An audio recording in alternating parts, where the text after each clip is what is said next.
Dr. Kumaraswami has been a tremendous figure in the field of filariasis research, and his research has contributed significantly to the control of filariasis not only in India but in several other parts of the world as well.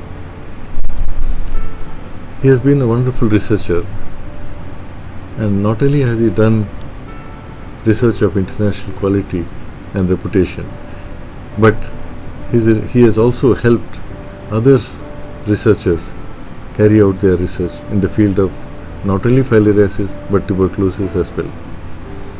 Many students and researchers are indebted to the help that they have received from Dr. Kumaraswami. In his death, we have lost not only a wonderful researcher but a wonderful human being as well.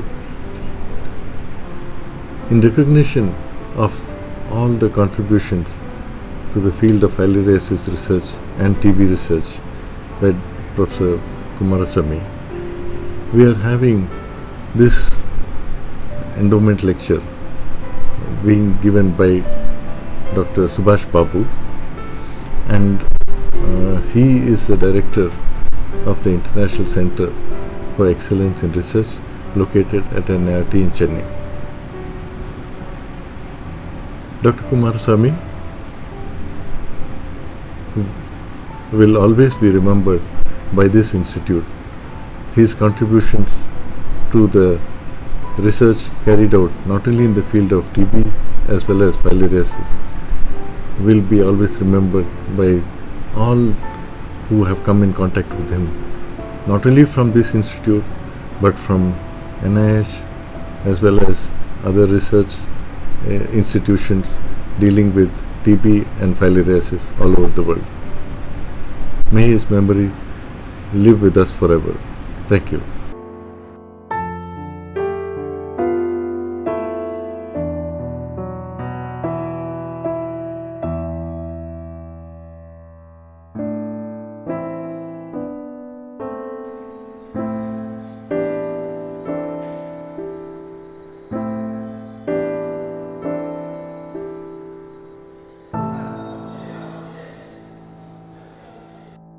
So good morning everyone. So to start the function, now I request our director in charge Dr. Tripathi, our Dr. Mohan Natarajan and the presenter Dr. Subhash Babu to come over the dais to preside the function.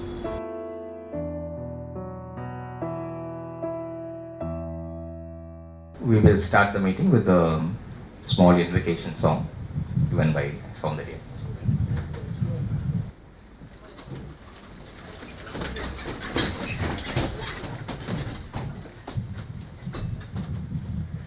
Saraswati देवी दया परी संगीत तायिनी आदरी सरस्वती देवी दया परी संगीत तायिनी आदरी दयव வைத்தென்னை ஆதரி தாமதம் செய்யாதே சோதரி தயவு வைத்தென்னை ஆதரி தாமதம் செய்யாதே சோதரி வாணியே இங்கு நீ வருவாயே வாக்கீழில் வந்தருள் புரிவாயே வாணியே இங்கு நீ வருவாயே வாக்கீழில் வந்தருள் புரிவாயே வீண புஸ்தக பாணியே வேண்டினேன் உன் பாத மலரையே வீண புஸ்தக பாணியே வேண்டினேன் உன் பாத மலரையே सरस्वती देवी दया परी संगीत तायिनी आदरी सरस्वती देवी दया परी.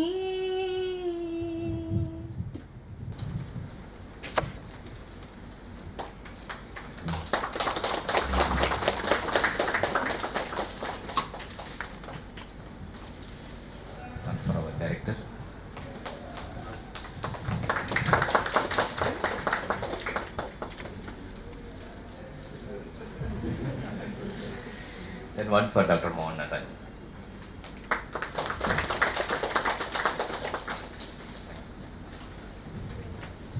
So now I call upon our director to give the welcome address for this endowment lecture. Please.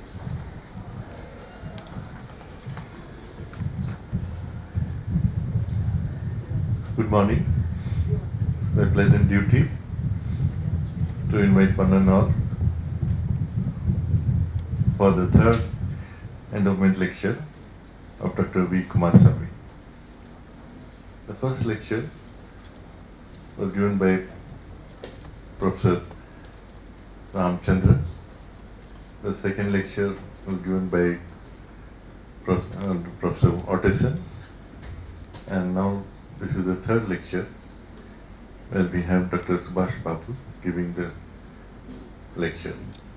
It's fitting because I think Dr. Subhash has spent almost his entire career working in a field which was very close to Dr. Kumaraswami. So I'd like to thank Dr. Subhash for having accepted this invitation to give this lecture. And before we get started with the lecture, there are a few comments which have been sent by Professor KVT. We'll start with the comments. Sir, I request you to read out his message to the audience, and then we will get started with the lecture. Do read out his message. Thank you. Good morning, everybody. I thank Dr. Srikant Tripathi sir, my respected professor and mentor Dr. K.V. Triveganam sir has requested me to read his message to all of us for Dr. V. Kumaraswami, third endowment lecture by Dr. Subhash Babu, Scientific Director at ICMR, NIRT, NIH and International Center of Excellence in Research. Friends, Dr. V. Kumaraswami exemplified an intelligent and devoted medical scientist. His philosophy was to help his colleagues in academic and research work. With a vast knowledge, he possessed expecting nothing in return. He had a subtle sense of humor and always said it. Today, endowment lecture by Dr. Subhash Babu is a fitting tribute to a great human being that he was. I am sorry that on account of my personal problem, I am unable to attend today. Thank you, sir. I request the director to introduce the speaker. It's a pleasure to introduce today's speaker, Dr. Subhash Babu. Dr. Subhash Babu, he did his PhD from the University of Connecticut, Farmington in USA, and he did also his MBBS from Kiel Park Medical College. He has a vast experience, and he has been the scientific director of the NIH International Center for Excellence in Research at NIRT from 2008 till present. And prior to that, he was laboratory manager, Science Applications International Corporation at Frederick, Chennai, and staff scientist at NIH NIRT Center for Excellence from 2006 to 2008, and a visiting fellow at Helminth Immunology Section, Laboratory of Parasitic Diseases at NIAID from 2000 to 2005. And he did his postdoctoral fellowship from Department of Immunology, University of Connecticut Health Center from 1999 to 2000.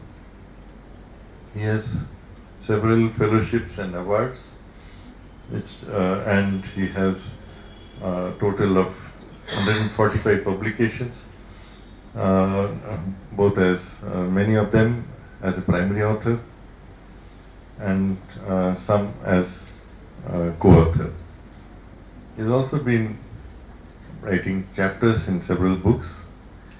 In 10 different books he has written chapters, and he has guided several PhD and MSc students.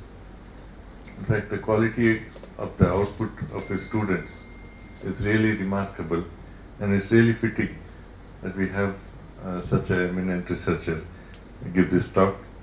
He has also been a close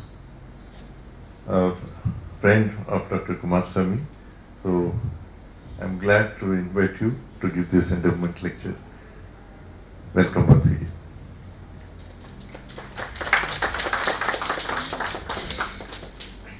Good morning, everyone, and thank you all for coming. Thank you, Dr. Tripathi, for that very kind introduction. So the title of my talk today is going to be Filariasis, Tuberculosis, and Diabetes, my collaborations with Dr. VK. And let me begin by basically dedicating this talk to an excellent mentor and a wonderful friend, Dr. V. Kumaraswami, who sadly left us a little too early. As I will be alluding to in my talk, Dr. Kumaraswami was a major collaborator and a mentor for me, and my talk is going to be outlined in three different aspects, and pretty much each of those aspects were done in very close collaboration with Dr. Kumaraswami. So, coming to the science, the first part of my talk is going to be looking at the pathogenesis of filarial lymphedema, and this was done in collaboration with doctors from the Government General Hospital, Chennai. So, as most of you here might already know, helminth infections are very common, infecting over 2 billion people worldwide. And some of the commonest helminth infections include the schistosomes, which infect about 200 million people, Ascaris, which by itself infects more than 1 billion people, the Trichinella species infect about 600 million people, Strongyloides infects about 100 million people, hookworms infect 740 million people, and the Echinococcus species infect about 100 million people. But for today's talk, the parasites that I'm going to be focusing in on and that we are most interested in is this group of parasites called the filarial parasites. These include Brugia-Malai, Onchocerca volans, and Wuchereria bancrofti, and they infect a total of about 157 million people worldwide. So, lymphatic filariasis is a major tropical disease caused by the worms of the phylum Nematoda, superfamily Filariidae. Wuchereria bancrofti and Brugia-Malai are the main causative agents of human disease. Endemic in about 54 countries, there are an estimated 68 million cases worldwide, of which 90% are caused by W. bancrofti and 10% by B. malai. And it is the world's second leading cause of disability. Filariasis is basically a mosquito-borne pathogen, and infection basically begins when a mosquito bites and deposits the infectious stage larvae called the L3 larvae on the skin. The larvae then crawl in through the puncture wound and enter into the lymphatics, wherein they undergo a process of molding and development to form L4 stage larvae, which further undergoes another stage of molding and development to form adult worms. The adult worms basically reside within the lymphatics. They mate, and the females give rise to live progeny called the microfilariae, which are subsequently enter into the bloodstream. Thereafter, following a second blood meal, the mosquito picks up these microfilariae, and the life cycle continues. So, lymphatic filariasis typically presents as a spectrum of clinical manifestations. So, if you go into an endemic area, you find people who have been exposed to infection but basically don't have any signs or symptoms of infection, and these are the people who are known as endemic normals or putatively immune individuals, so they are resistant to infection. There is a group of people who have no symptoms of filarial infection but have significant parasite loads, and they represent the reservoirs of the disease, and these are the asymptomatically infected people.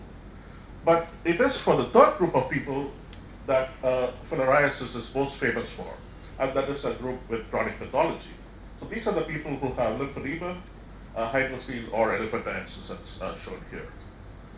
So why is there such a spectrum of clinical manifestations in lymphatic filariasis? We and others have postulated and shown that host-parasite interactions basically influence the development of the clinical manifestations. So if the host mounts an appropriate immune response, you basically end up with immunity and resistance to infection. However, if the host does not mount an appropriate immune response and is tolerant or suppressed, you end up with asymptomatic infection. Finally, if you do mount a response, but it turns out to be an inappropriate response, you end up with pathology. And if you mount an exuberant response, you end up with even more unusual pathology, such as tropical pulmonary eosinophilic, which is another association of lymphatic filariasis. So, while coming up with this model, we postulated that there are a variety of factors that could be important for the development of venereal pathology. So we posited that microbial translocation markers, acute phase proteins, antigenic growth factors, as well as pro-inflammatory cytokines, all combined contribute to the development of systemic immune activation, lymphatic dysfunction, and inflammatory milieu. So in order to study this, we basically looked at 4 different groups of people in an infected area. So the 4 groups that I'm going to be talking about are described here. So we have a chronic pathology group, those who have either hydrocele or in this case it's purely lymphedema with active infection. So I'm going to call them the CP antigen positive group.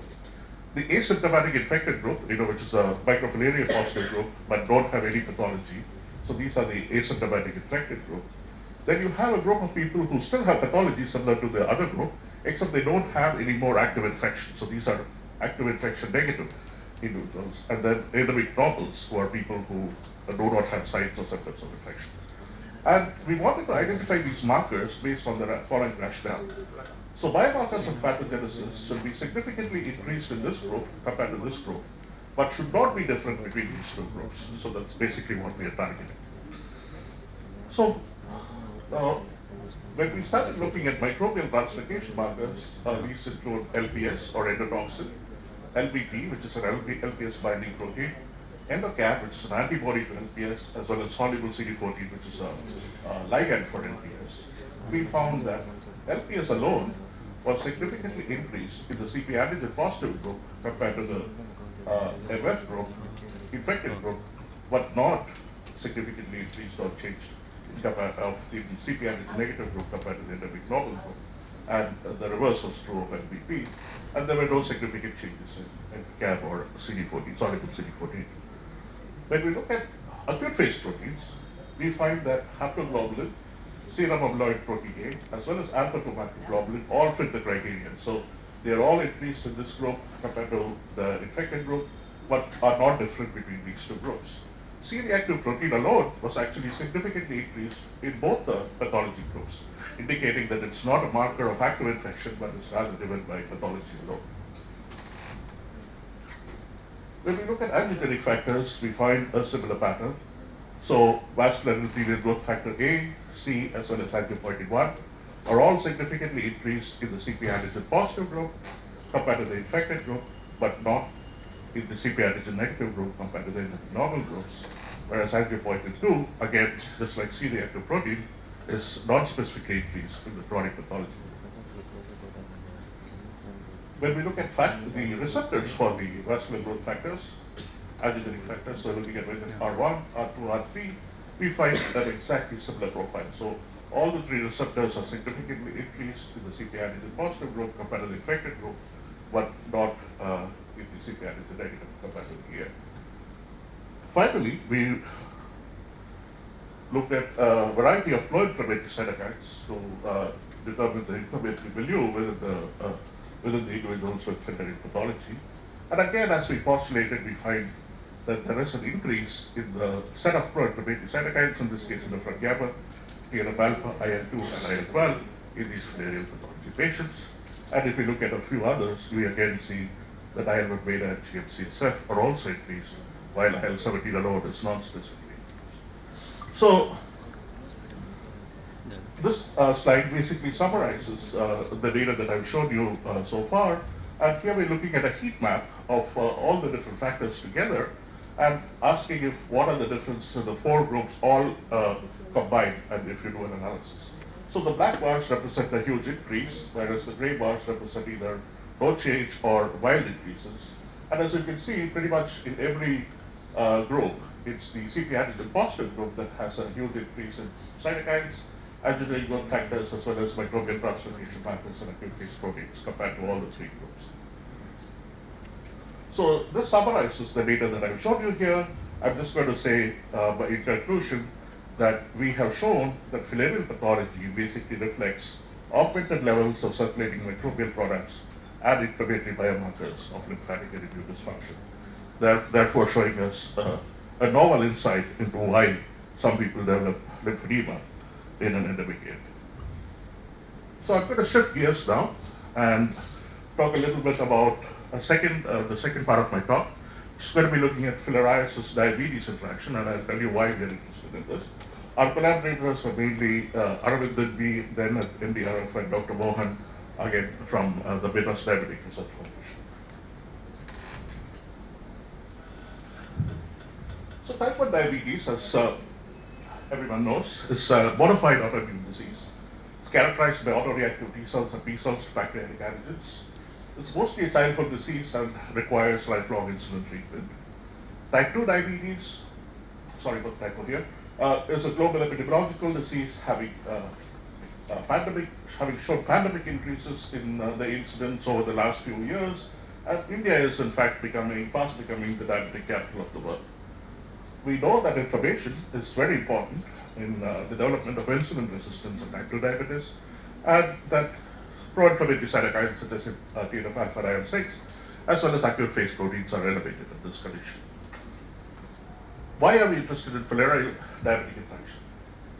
When we look at immune responses as a function of time in human filarial infections, what we find is that human filarial infections, basically, if you look at the host immune response, there is a gradual increase in the host immune response early on during infection to parasite antigens, which then starts gradually waning with the onset of chronicity. So once you start having, this is early in infection, and then if you keep going from months to years to decades, once chronic infection sets in, there is a gradual waning of your host immune response in filarial infections.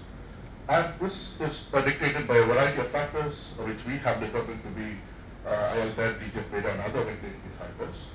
But for the purpose of this talk, what is more relevant is that the response to parasite antigen not only wanes, but the response to bystander antigens, including allergens, also gradually wanes, although not to the extent of parasite-specific responses. So because of this gradual waning of the immune response, we know that filarial, as well as other helminth infections, can actually have a protective effect against allergies and autoimmune disease. So this is what is known as a hygiene hypothesis, and basically postulates that exposure to parasitic or helminth infections early on in childhood may help protect against autoimmune or allergic diseases. In this particular case, what we wanted to ask was, does this effect actually extend to type 1 diabetes, which is basically an autoimmune disease, and type 2 diabetes, which is not? It's basically a metabolic disorder. So to answer this question, we had the following study design. So we had, for the type 1 diabetes study, we had two groups, a normal glucose tolerant group, and those with type 1 diabetes.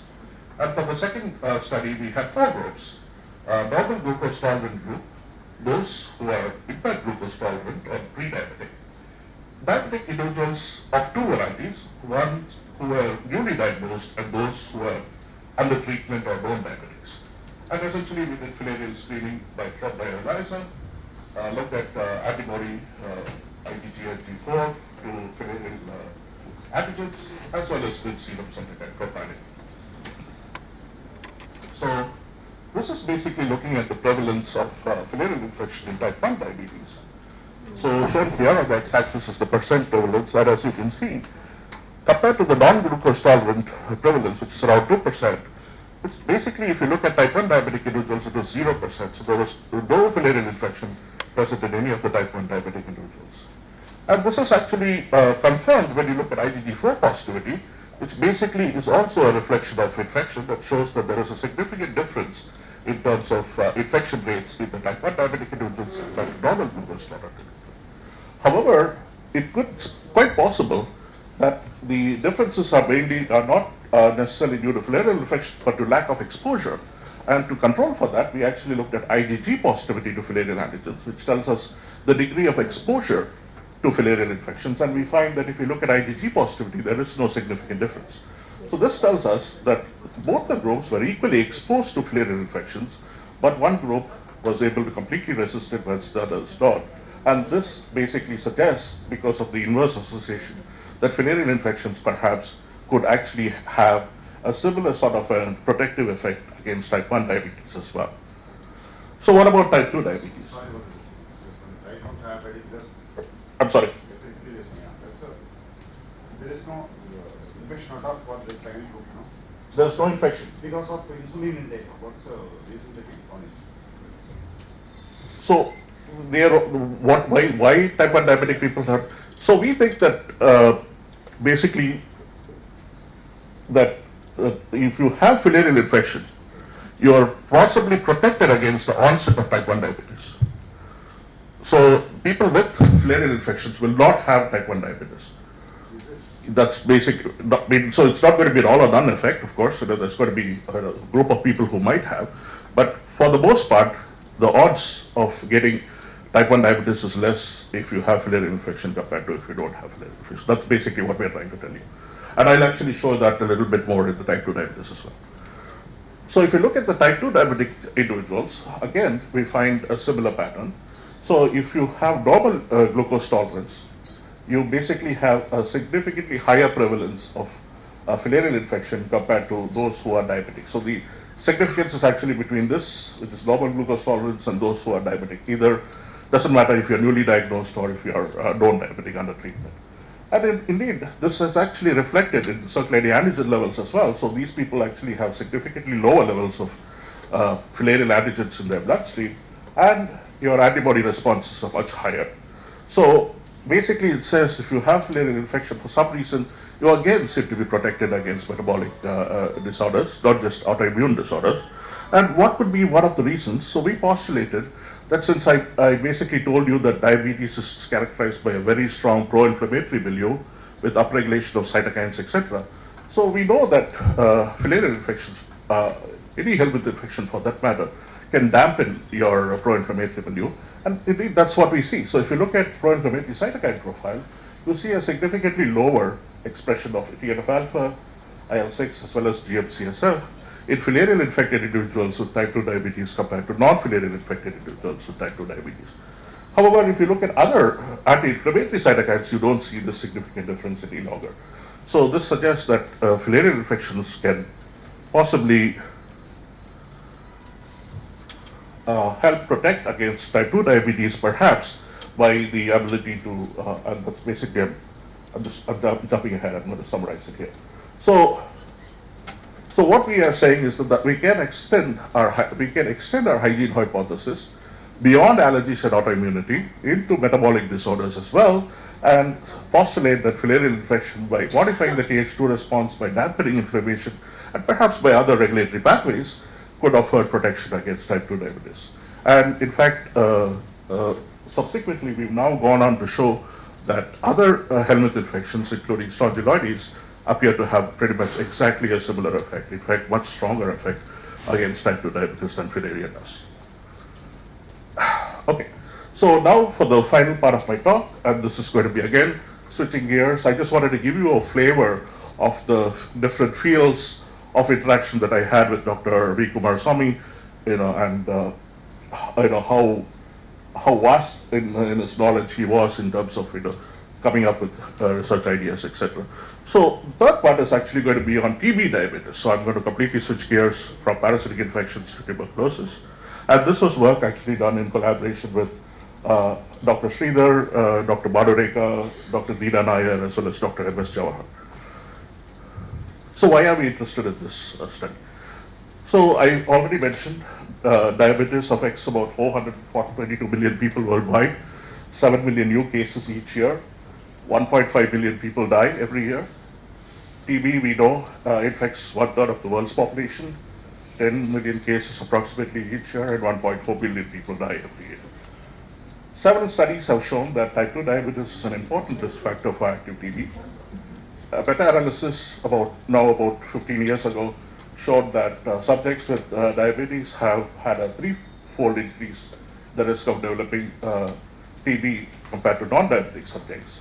More recently, 44 studies, including 4 prospective and 16 retrospective and 17 case control studies, have shown that there is a 2 to 4-fold increase the risk of active TB in diabetic individuals. We also know that diabetes can affect the clinical presentation as well as the course of TB, and that TB patients with diabetes have a higher risk of death when compared to those without diabetes. So, how does diabetes impact on the natural history of TB? So we know that MTB individuals who are exposed to pulmonary tuberculosis patients can either have no infection, they resist infection, they can go on to develop latent infection or primary tuberculosis. Diabetes appears to promote the acquisition of both latent infection as well as primary tuberculosis. Once you have latent infection, you can continue to have latent infection and no active TB, or you might undergo reactivation tuberculosis. Diabetes appears to promote the development of reactivation tuberculosis in this particular arm. Either reactivation or primary tuberculosis, once the patients get treated, you have three different outcomes. You have a cure, you have failure, or you have death, and diabetes can promote both death and failure. And finally, after cure, you can still have reinfection or relapse, and diabetes appears to promote both as well.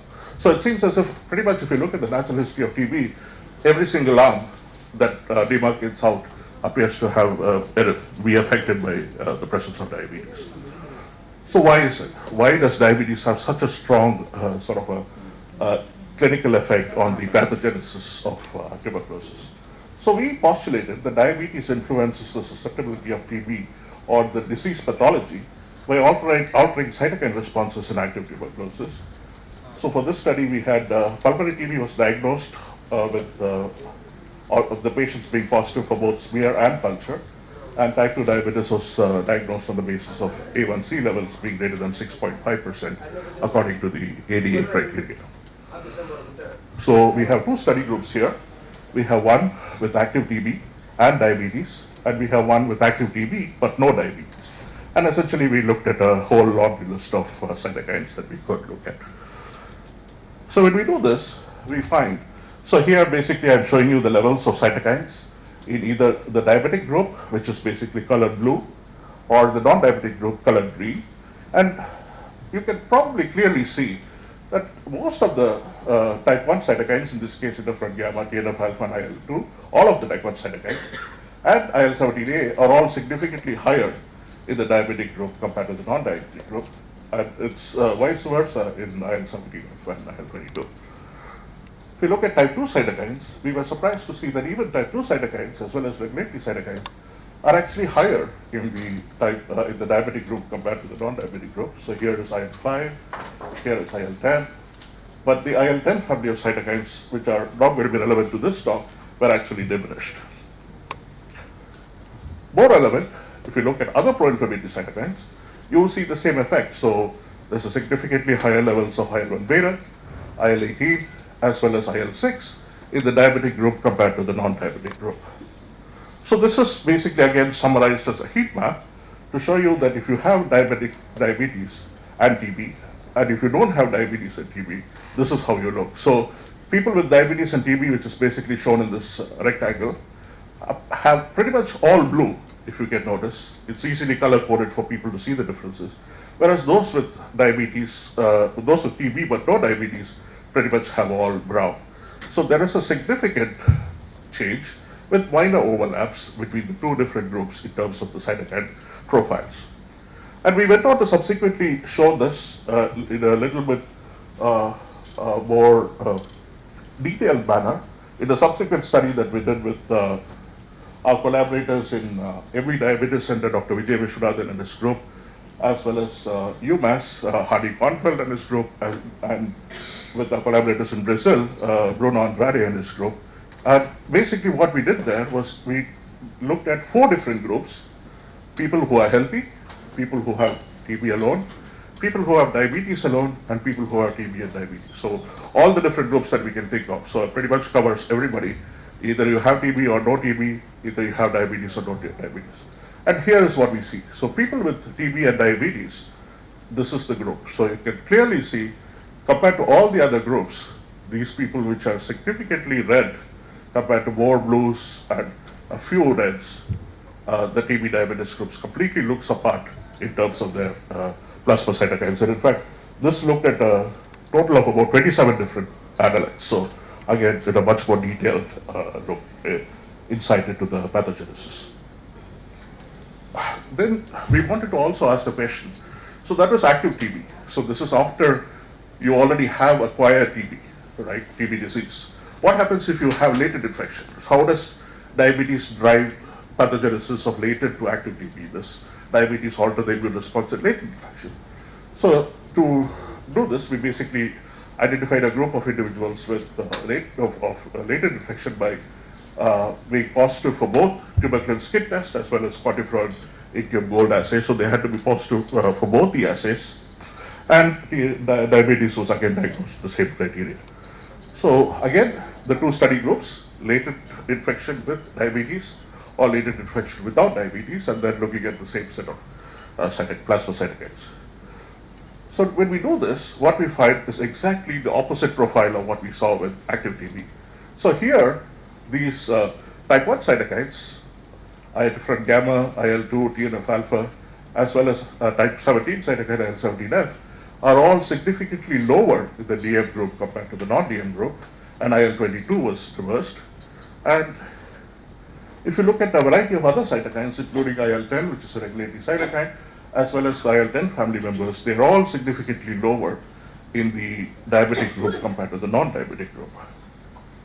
Same pattern holds when you look at other pro-inflammatory cytokines. So IL-1 beta, IL-18, IL-6 are all significantly lower in the diabetic group compared to the non-diabetic group. So we think that diabetes basically drives TB pathogenesis or TB pathology in different ways depending upon whether you have active TB disease or whether you have latent infection. Our data reveal that diabetes alters the homeostatic environment in active TB disease by being associated with an enhancement of the systemic levels of a variety of cytokines. And this we think, and we now have more data to show, that it contributes to increased immune pathology in TB disease. In contrast, diabetes alters the environment in latent infection by actually being associated with a diminution, not an enhancement, in the systemic levels of a variety of cytokines, and this perhaps might contribute to increased susceptibility to disease. Again, at this point, this is just conjecture. We need to do longitudinal studies on latently infected people with diabetes to really prove that the diminished cytokine response is the one responsible. We don't have that data yet, but at least this looks promising in terms of offering a biological plausibility of why latent infection is affected by diabetes in terms of increased activation risk. So with that, I'd like to conclude and thank a whole bunch of people in my group. I'm not going to individually thank each of them. Their names are up here, who have immensely contributed to the work that we've done and to our progress and development, as well as thank our collaborators, both from NIRT. I've mentioned my outside collaborators already, but also my close colleague and mentor, Dr. Thomas Stuckman, without whose help and mentorship, none of this would have been possible. So I'd like to conclude. Thank you so much.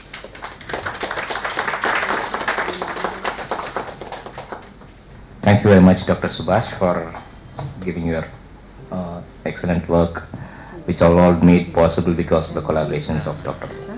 V. Kumaraswami. So now I call upon the director to present a memento for the for Dr. Subhash for delivering his lecture.